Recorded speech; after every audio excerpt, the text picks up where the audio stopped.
Okay.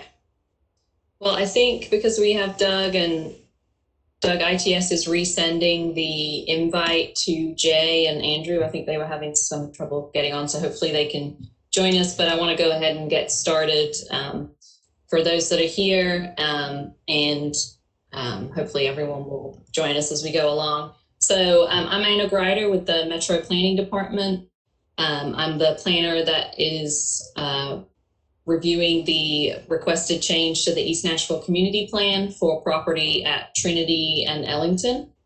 I have a couple of other members of planning staff on the call. Jason Swaggart, who is reviewing the rezoning application, is with us. And then Stephanie McCullough, who works with me in the Community Plans Division, is here. She's going to help us navigate when we get to the Q&A portion of tonight's meeting.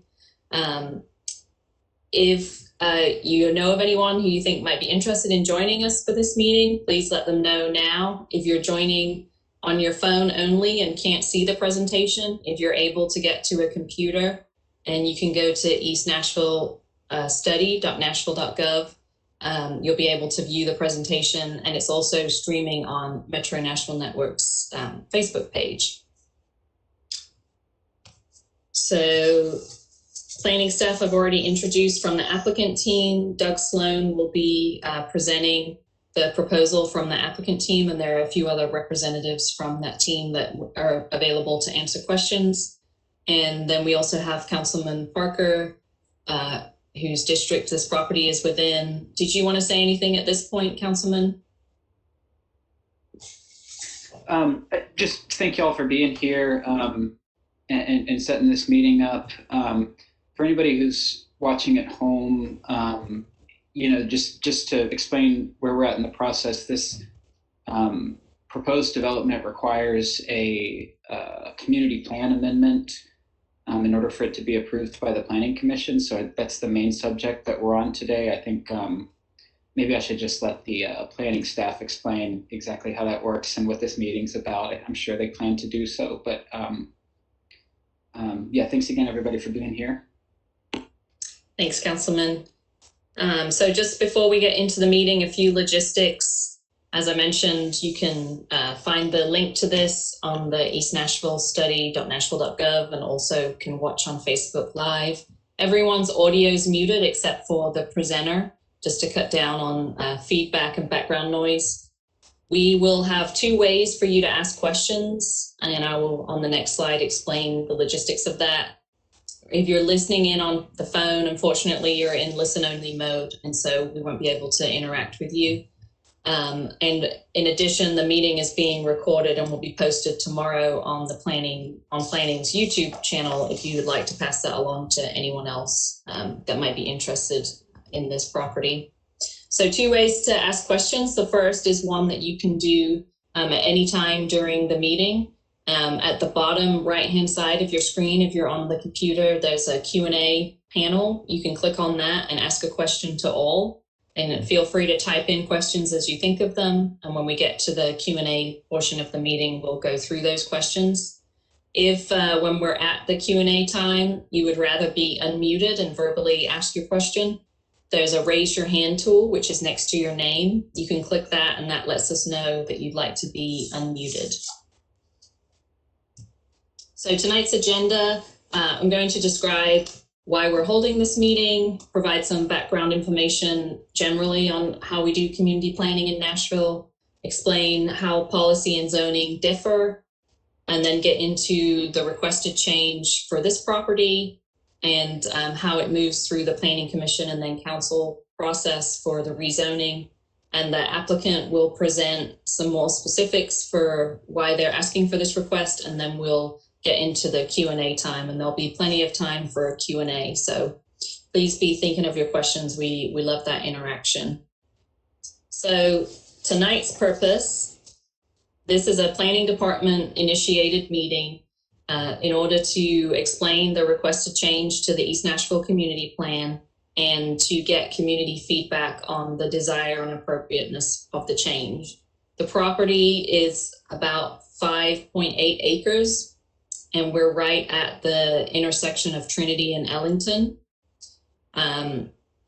which is outlined in blue next to the East Police Precinct. The information we received from the community tonight and moving forward weighs heavily into the Planning Department's recommendation to the Planning Commission. So this is an important step in hearing from the community your opinions on the requested change. So just make sure we're all familiar with the property. This is 2 pieces of property, like I said, right at the intersection with Ellington and Trinity. The property towards the north is currently the Peach Truck. It was prior to that the Crop Shop. And then directly to the east of that, there's a long industrial building kind of sandwiched between the East Police Precinct and Ellington.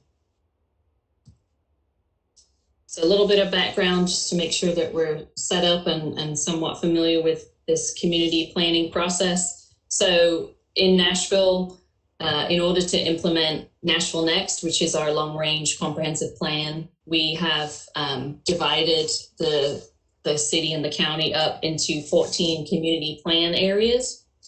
This property is within the East Nashville Community Plan. You can see the star on the screen. We've been doing community planning since the late 80s, and these are the community plans are able to take the broad outline of Nashville Next and more closely tie it to these particular communities and are specific to the issues and needs of each community. So amongst other things, they guide where should be preserved, where should be developed, and kind of give us a guide. They're adopted by the Planning Commission and updated with the community. They're not stagnant documents, they're living documents. And there's the ability in the process to amend them, and that's the process that's being undertaken here.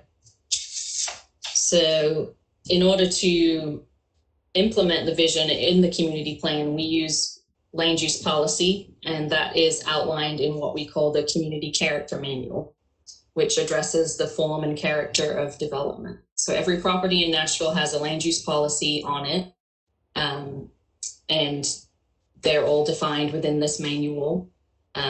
So you will have seen on your meeting notice or wherever you heard about this meeting, the request tonight to change the land use policy from district industrial to T4 urban mixed use neighborhood. And I'm going to go into some detail on what each of those policies are.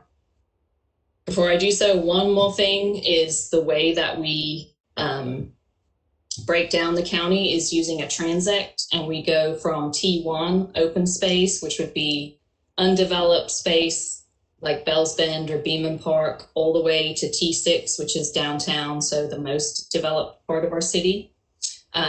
And this is how we understand categories of development. So most of East Nashville is in the T4 urban transect, and so that's what that T4 stands for at the beginning of the T4 MU that you see on your meeting notice. And so policies are important because it's the guidance that rezoning requests are measured against.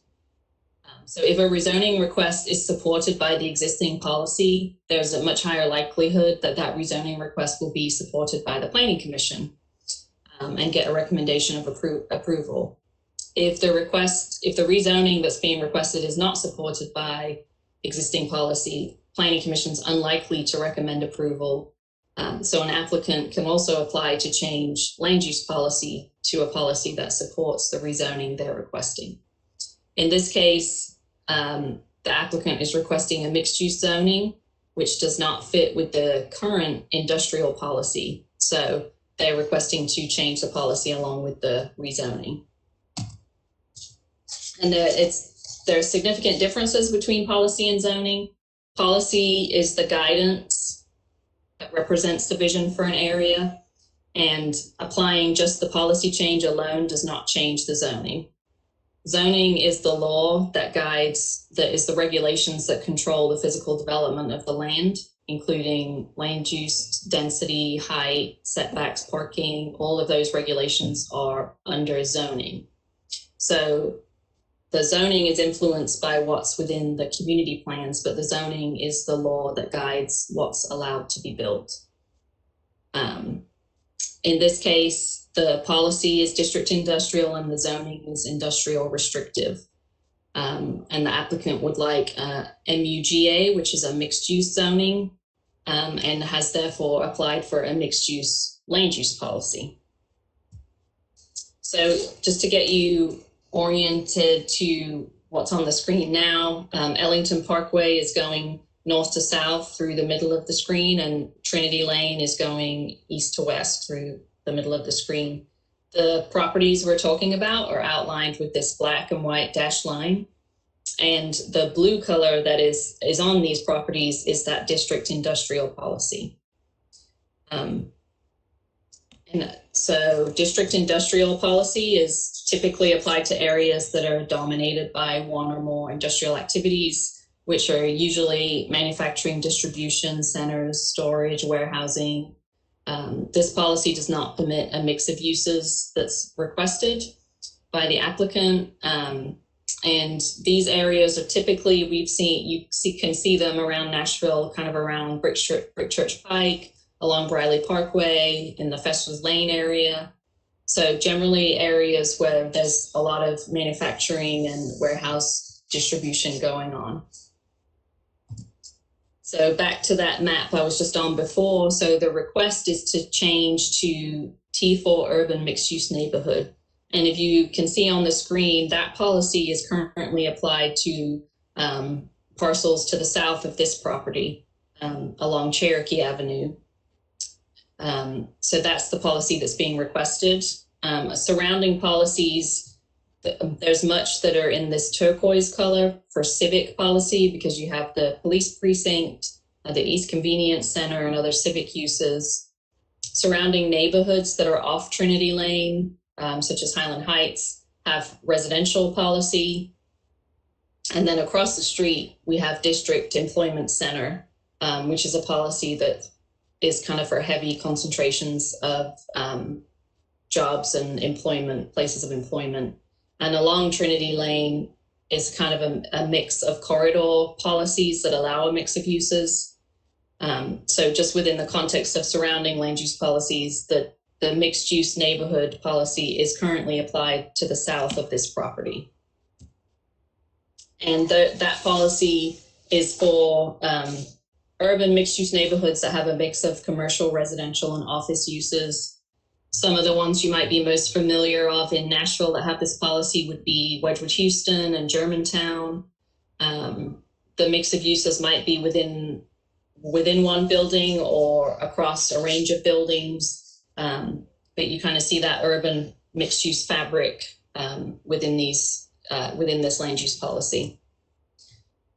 So I'm almost wrapping up planning's presentation. I just wanted to highlight some of the things that planning looks at when we're analyzing a requested policy change. Community input is a big part of that, as I've said, and tonight is a part of hearing that.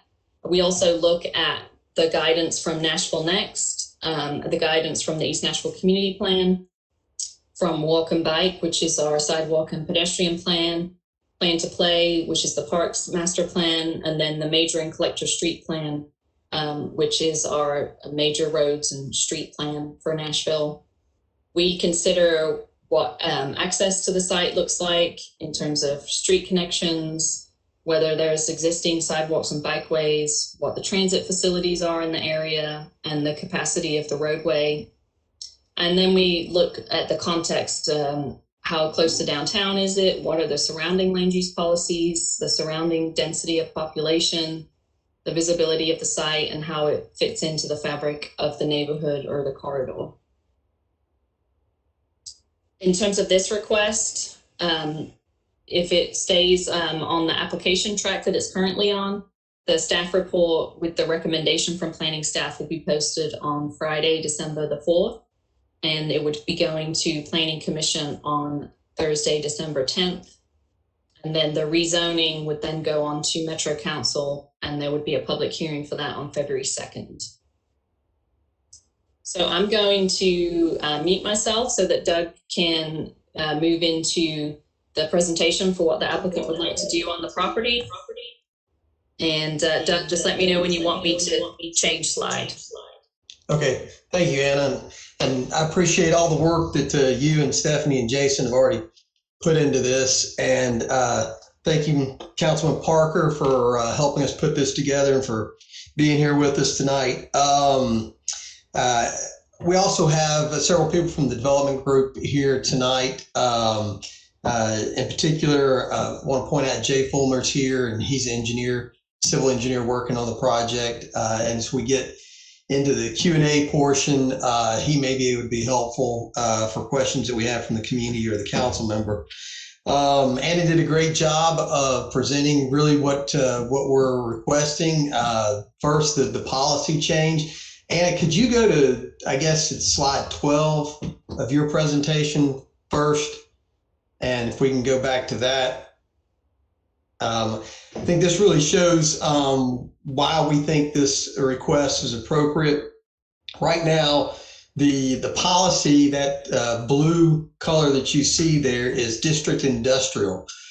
And that would support both zoning districts like IR, like what you have today, as well as IWD and CS and some very heavy, intense uses, particularly for an area that is that has so many residential uses surrounding it.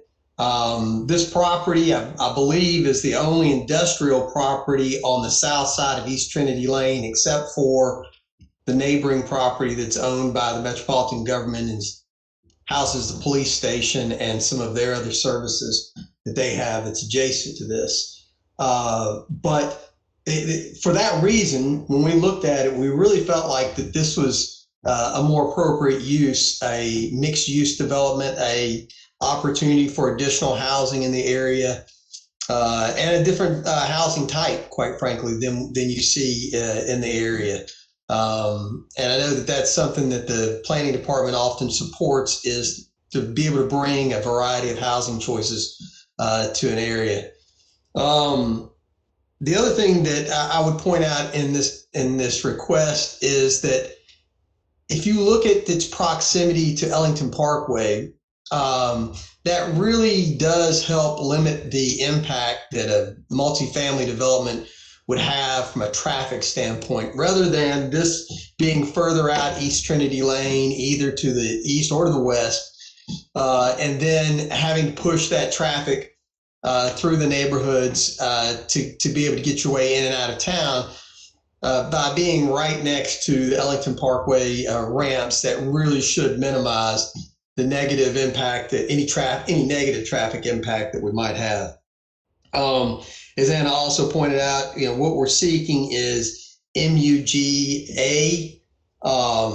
This is a mixed-use development district that supports multifamily development, like the one that we're seeking. Also, one of the unique features of the development that we're trying to accomplish is to use some of the structures that exist there today. And now, Anna, if you could move up to our slides that I sent you.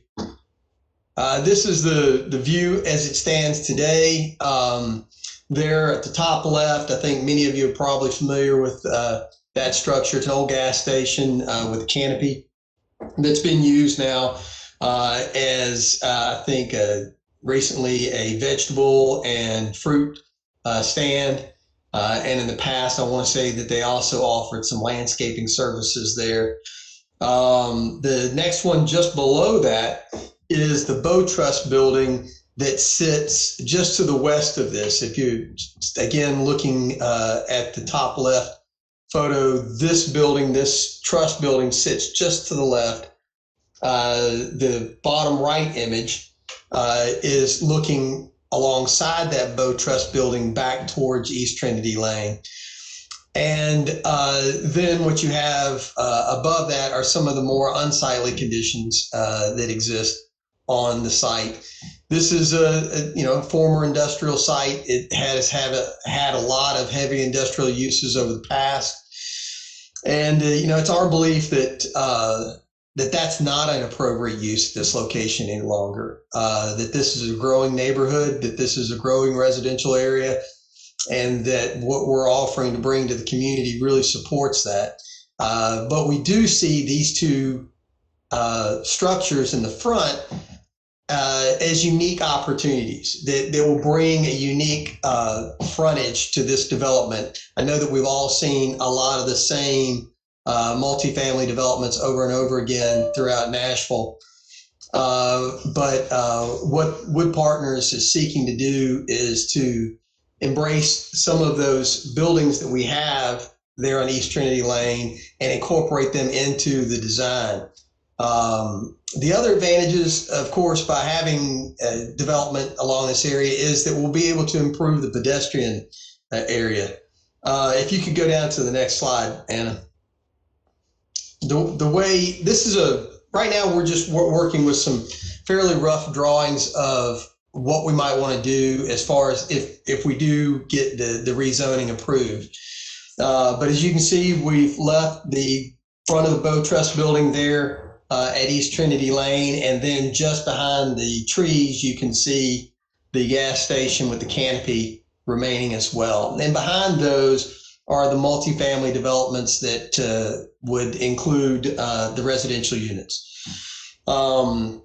We believe that as we work with Public Works, that they're probably going to require that most of our access be taken from this most western point. I say most, actually, I think it's most eastern point, but here on the photo, it looks to be on the west. But that's where the traffic will probably have to the majority of it have to access the development. Right now, and this drawing doesn't really show it, but if you'll go forward one more, Anna. Actually, is it the next one, or maybe we need to go back to the first one? Let me see the next slide, if you will. I just have three. Okay, go back to our first first slide, Anna. Okay. And unfortunately, I don't have a slide that shows this, but the condition in front of the gas station is a curb cut that extends almost the entire length of the road frontage of this property. As many people understand, that when you have a long curb cut that way, it creates a lot of conflict points for pedestrians and for bicyclists for the development. And so what we're proposing is to take that entire frontage and reduce it down to just 2 access points. And as I said, we suspect as we move forward with Public Works, we'll understand better, but we suspect that a lot of that access will be pushed away from Ellington Parkway and down to that lower point on the property. But as with any development like this, we'll have to meet the major and collector street plan, which will not only call for sidewalks, but landscape buffers, and potentially bike lanes, just as I said, is depending on what Public Works has to say about how this development interacts with the public right of way. It is the early stages. We don't have a lot of detail in the design of the development itself. We'd ask is that we be able to move forward with the policy and the zone change, and that as we move forward, we be able to come back through the meetings with the Planning Commission and the meeting with the council and present more detail at that time. But as I've emphasized, the current policy and the current zoning of industrial, we feel like is inappropriate for this location. And for the community, certainly on the south side of East Trinity Lane. And unless, Anna, unless you have any questions for me, then turn back over to you. Great, thanks, Doug. I'll just reiterate, since we're now got time for the questions and answers. Again, this is how you can do that. Please be typing them to all at the bottom of your panel, or please raise your hand at this time and we'll be able to unmute you.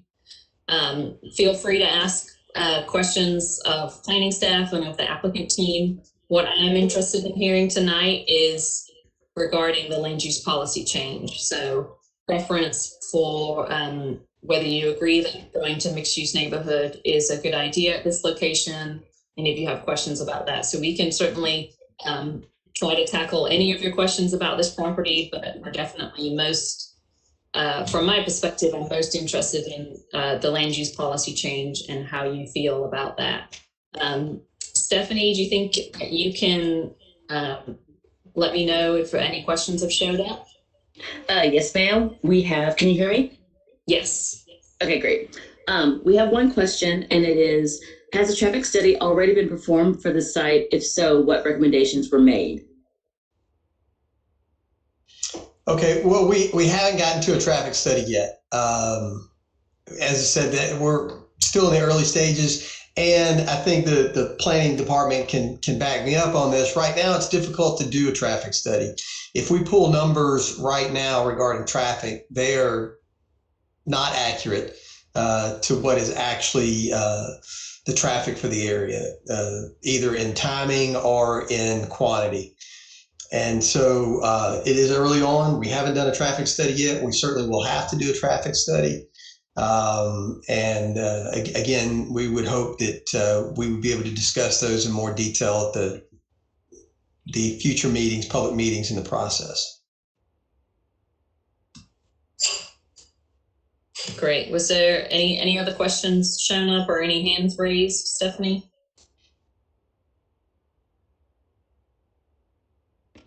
That is all I have for now. Thanks. May I ask a question? This is Councilman Parker.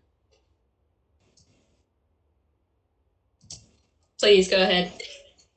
Okay, so just in terms of projects that are already entitled and some already completed and some under construction, just between Edwin, Oakwood, and then this proposal, you know, there's a considerable amount of traffic being introduced to the area. So I just wonder, you know, specifically at the intersection of Trinity and Ellington, I know we're early on in the process and we're talking about land use here, but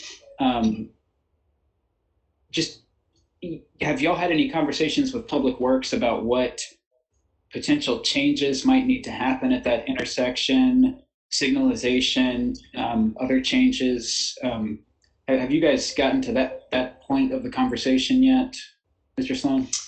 I'm going to let Jay answer this question. Jay, you there?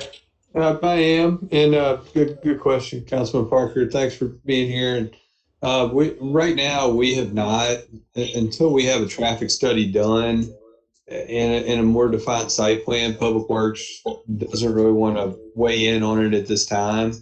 You know, we do have spacing requirements from the off ramp. There is the median to consider. You know, we need to push our access as far east as possible.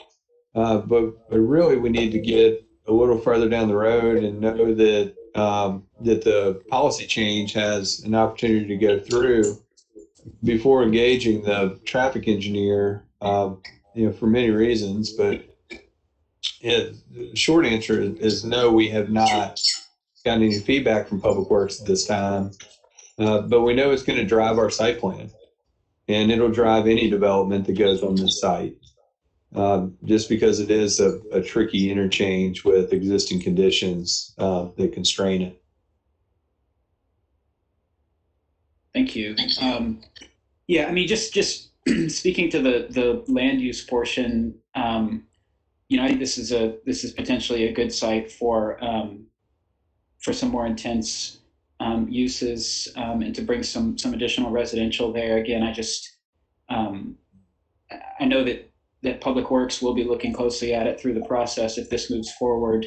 And I guess I would ask that we just really, if this moves forward, keep in mind the sort of overall situation, again, just between Edwin, Oakwood, and then this proposal, sort of some of the traffic challenges that are emerging there. No, absolutely. I'm on the project team for the property to the south. and the traffic study that we submitted for it, Public Works had us studying the off-ramp at Douglas. And so they are very cognizant and kind of more far-reaching in this area than they typically would be in other neighborhoods. And so with that one, we're likely adding a signal at Delmas, and I'm sure that they'll ask us to look at the Douglas interchange in conjunction with the other project, and even more so the Trinity interchange. Okay, that's great. Thank you. And that's all I've got for the moment. I think Pete in the Q&A has another question. Yes, there's one more question from Pete. I know it's early on, but is there a timeline for when this development will be completed?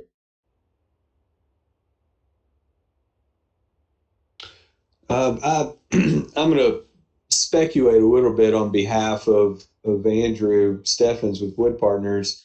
I know he's on the call, but he has some technical issues being a presenter. But it'll be, the zone change won't go through for another 3 or 4 months until it's final. And so it's somewhat a balance between risk and contractual milestones for us to move forward with design. Once we move forward with design, it'll be several months of pulling that together before we go through the permitting exercises. And he just sent me a message about it. He's thinking that it's likely to be complete at the end of 2024. But it's probably, I would guess, it's a 3-building project, likely 18 months of construction schedule, and likely about the next year of permitting and design. And so that's how you end up falling into that 2024 date.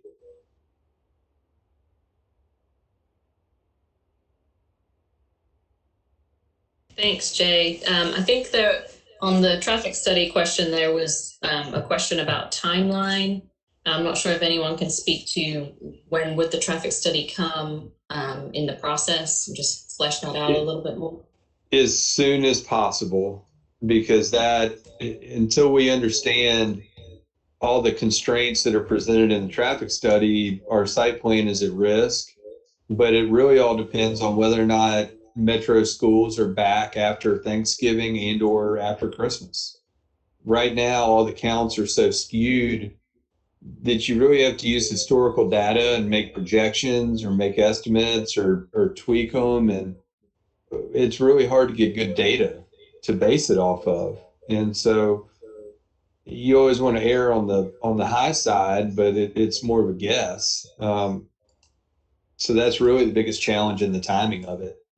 But we're ready to release once we have a recommendation from planning on whether or not it's a positive or negative recommendation. I'm sure the traffic engineer will be released.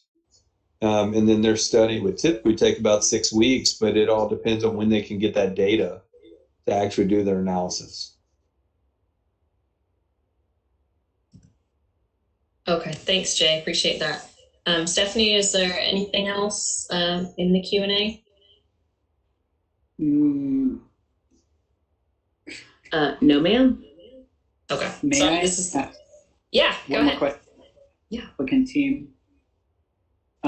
This is Councilmember Parker again, and I'm not making any value judgments here or even nudging in a certain direction, but the types of units that you all are thinking for this project. Again, I know that we're on a policy conversation here, but are you looking at like condo style or rentals, and then the sort of the type of units? Are these going to be the sort of modern low square footage 1-bedroom type units, or can you just give us an idea of what sort of units you're looking at developing here?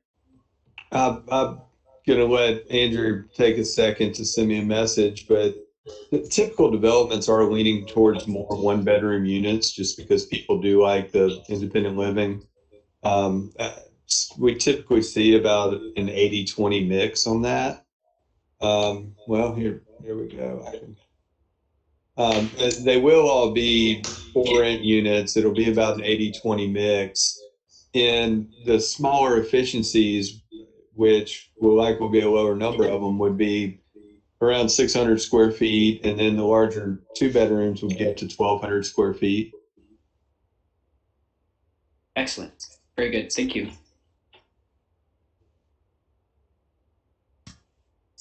Okay, well, I'm gonna move to the last slide in the presentation. Again, there's still time for questions, so if you're wanting to type one in or raise your hand, I'm just gonna follow up on a few things from this meeting and kind of what happens next for next steps.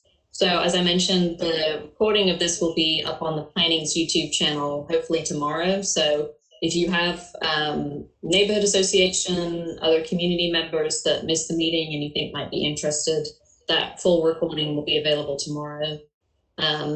If you have comments that you didn't want to share tonight, weren't able to share tonight, or are passing this along to other folks, please email me with those comments. As I said, community input weighs heavily in our recommendation to the Planning Commission. And so if you have comments on the change that's requested here, you can send them to Anna, ANNA.Grider, GRIDER @nashville.gov. And my phone number is also up on the screen. The case is currently to be heard at the December 10th Planning Commission meeting. More than likely that will again be virtual, as they have been held virtually since March. So you can also, is the opportunity to call in and speak if the case is being heard. But you can also hear that and watch that on Metro Nashville Network. So please feel free to follow up with me. If you have additional questions or questions I can follow up with the applicant on. Stephanie, I'll take one last, can you take one last look? Just make sure we've covered all tonight's questions. And I think we're okay. Okay, excellent. Okay, well then I want to thank everyone for your time this evening. Thanks for presenting and answering the questions that came in. And again, look for the recording tomorrow. Thanks, everyone. Thank you, Anna. Thank you all.